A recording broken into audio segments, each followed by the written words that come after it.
The Great Artesian Basin is a pretty special place, and yet most of us know very little about it. It's one of the real natural wonders of our nation.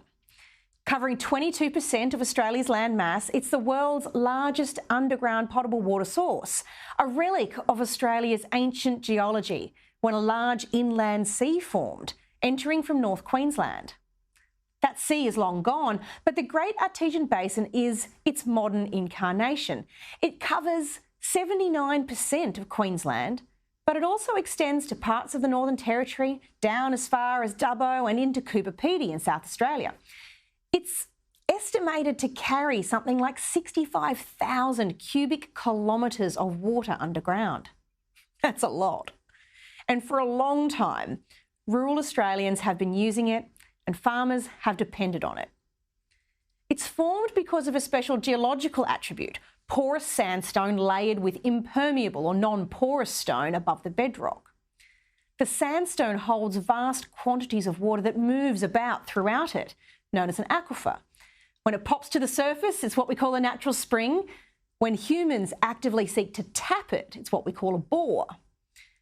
Now, Glencore is seeking approval to inject 300,000 tonnes of carbon dioxide fluid into the precipice aquifer of the Great Artesian Basin at a trial site at Moonee in the Western Darling Downs of Queensland.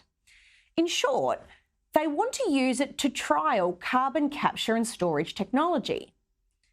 To do it, they need Queensland's environmental regulations to change, which means we should always give a change like that careful scrutiny. The need for change might be the product of technological development and quite benign, or it could be a sign that this carries with it a risk of environmental harm about which we should tread carefully. Carbon capture and storage as a technology has not, at least in my research, been shown to present any risk to water or geology. The barrier to its widespread adoption has always been its high cost. That is to say, the science seems to work, it's just not commercial yet.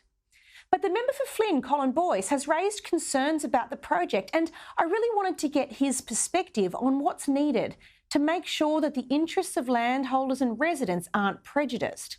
Colin Boyce, welcome to the program. I know carbon capture and storage is touted as one of the ways in which technological solutions should be deployed to reduce Australia's carbon emissions. That is, it's an alternative to a carbon tax. But what's your concern with carbon capture and storage? Well, the whole point to this, Amanda, is as Glencore themselves have identified in their technical water reports, they will compromise the receiving groundwater, and they cannot meet the current environmental standards. And that is why they need Section 41(2)(c) of the environmental regulations in Queensland changed to be allowed to be able to do this. Now, the issue I've got with that is that if these environmental regulations are indeed changed, that will open the gate and allow anybody to do the same thing. And with the advent of the recent safety net mechanism passed in federal parliament last week, you will see all of these 215 companies emitting 250,000 tonnes of carbon take up this technology, drill holes in the Great Artesian Basin and sequester potentially billions of tonnes of liquified CO2 into the groundwaters of the Great Artesian Basin, which Glencore have said in their technical water report will compromise the water. Help me understand that, Colin. In what way does the water get compromised? How bad is it? And is that the regulation that they're asking the Queensland government to change?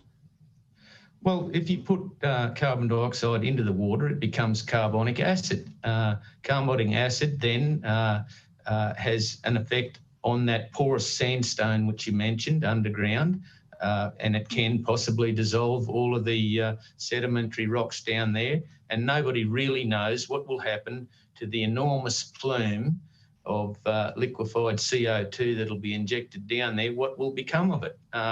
Now, rural Queensland and rural Australia, for that matter, relies on this water source. It is the lifeblood of agriculture.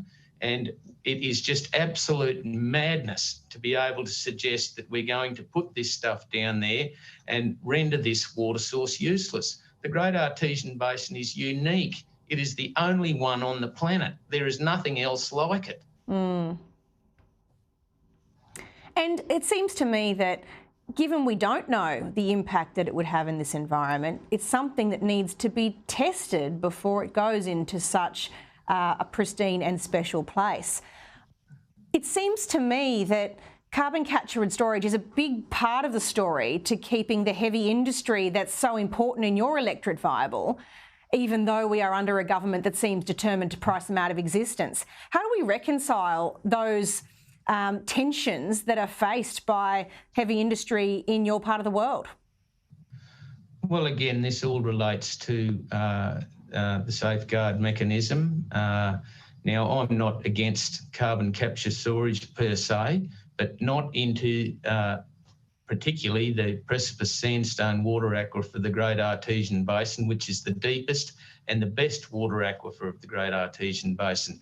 There are other options available to carbon sequestering, depleted oil wells, for an example, as they are doing in Bass Strait, for an example, as they are doing off the Western Australian coast. If they put it into these groundwaters that agricultural Australia relies on, that is just, a monumental disaster waiting to happen.